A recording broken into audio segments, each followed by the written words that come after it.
bafaayo nnyo bwe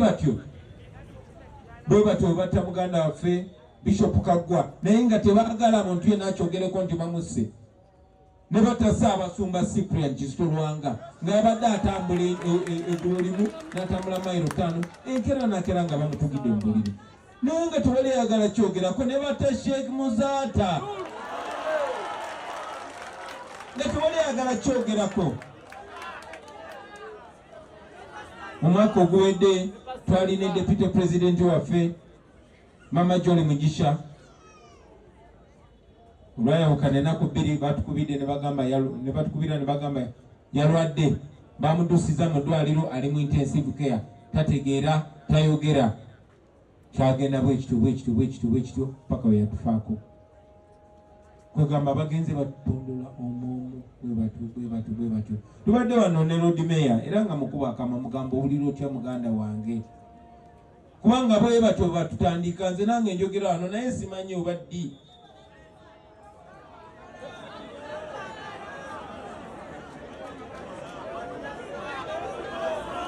naye embeera gyetutambulira mu basebo ne bannyabo kyabatemu bano kati tebakyaswala ate no wakiriko Museveni kuba ye siniya mutemu atemula nasaaka esuuti neyebuzaabuza oba oliawo nasindika nabbanja naleetayo amabugo nga buzaabuza mutabani we ye kasitaata Yesu w'amagengere abikubawo nga bwe biri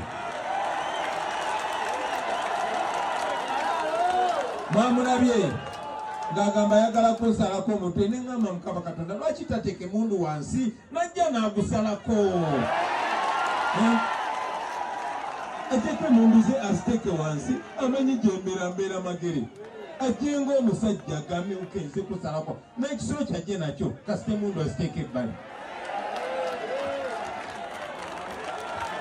naye tujja genda bwe tutyo basebo ne bannyabo bwe munagenda maaso nga mwetiiririra bajja kubatta omu katuwerekera Ssegirinya myaka 37 bamutemudde omwana w'abandi ffena tukimanyi kyanaku nnyo tukufiiriddwa Ssegirinya Seegi munnange oba oliawo twakutekinga for granted oba oliawo tetwakwagala kimala nga bwe twalina okwagala oba oliawo tetwakusudya kimala nga bwe twalina okusudya oba oliawo ffenna tubadde n'akatambaala ku maaso kuba mujjukira basebo ne bannyabo tubadde ne ba MP ab'enjawulo tulina bali bannasoma nnyo bali nnyina experience bali namalayo MP otambula bwoti olina kusoosaayo gwa kkono nozaako ogwa ddyo olina kuwandika nonsense naye nga tebayambye bantu nze tobanyongera abo mpa Bassegirinya nga bano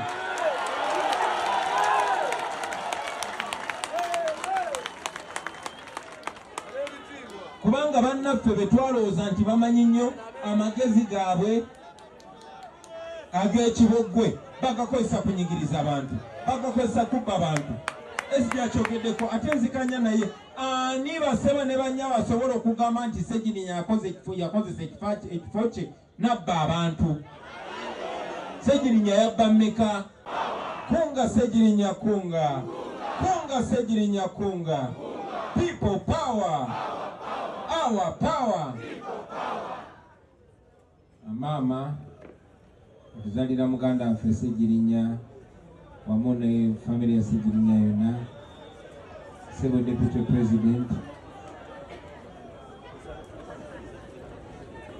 Sebo Secretary General wamu ne Deputy Sebo mwogezi waffe w'ekibiina era nga gwe leader wa timu yaffe ya Parliament wamu ne babaka baffe bonna aba Parliament abali mu Parliament n'abo balindiridde ogendayo Mama former leader of opposition, my leader of opposition while I was still in Parliament, and our brother above from the Far East, fellow leaders, ladies and gentlemen, Assalamu alaikum wa rahmatullahi wa barakatuh. Allahi wa barakatuh. Bwaba wabasiikiriza abantu nsaba mukakkaneko tusobole okuwuliziganya nga tewali kuyoogana kwonna. Zeno baganda bange, olwaleero nina okusomozebwa kungi, kubanga muganda waffe oyo mu kusaagirira kwe oba mu kwogera ebigambo bye naye ng'abanga bitegeeza alina eddimu lyeyantikka ng'ali nnaamira. Sseggirinya yagamba waliba nga nsoose okufa nina okwogerera essaawa 5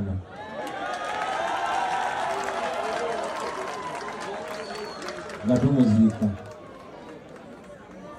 nakwogerera eddakiika 2 n'ekitundu, kitegeeza mbuzaayo essaawa 4 n'eddakiika 58 n'ekitundu.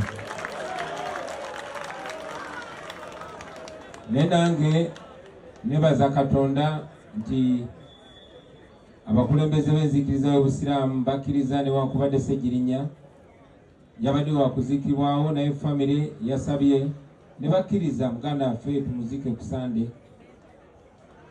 Kitegeeza nti olwaleero nja kwogerera essaawa 1, n'enkya essaawa 1, ne ku Lwomukaaga essaawa 1, ne ku Sande essaawa 1. Sseggirinya aba akyabangi n'essaawa 1 sigenda gyogerera wano yonna, yakwogerako eddakiika entono naye sijja kusirika, nja kusigala njogera paka yonna essaawa ya leero, wadde nja kuba sirika zindalo. Ye Sseggirinya waffe, tufiiriddwa muganda waffe abadde ayisangawo ensonga ye n'etegerekeka mu mukwano, mu kusaaga naye nga ali serious. Maama munange tukubagiza kitalo nnyo, kitalo ddala.